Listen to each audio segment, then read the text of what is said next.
താനൂരിൽ നാട്ടുകാരെ വിറപ്പിച്ച പെരുമ്പാമ്പ് പിടിയിലായി. മുണ്ടത്തോട് മയമുട്ടിയുടെ വീട് പരിസരത്താണ് പാമ്പുണ്ടായിരുന്നത്.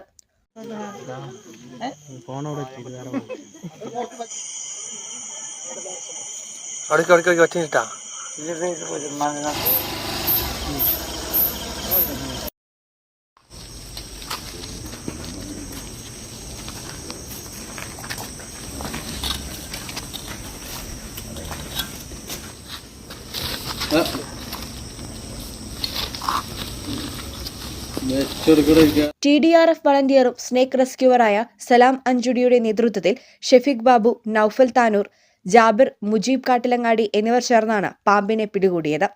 ഓടെയായിരുന്നു പാമ്പിന്റെ താവളം. പല ദിവസങ്ങളിലും പാമ്പിനെ കണ്ടതിനെ തുടർന്ന് നാട്ടുകാർ പരിഭ്രാന്തിയിലായിരുന്നു. രാത്രി വീണ്ടും പ്രത്യക്ഷപ്പെട്ടതോടെ നാട്ടുകാർ സലാം അഞ്ചുടിയുടെ സഹായം തേടുകയായിരുന്നു. Editor live, Tanur.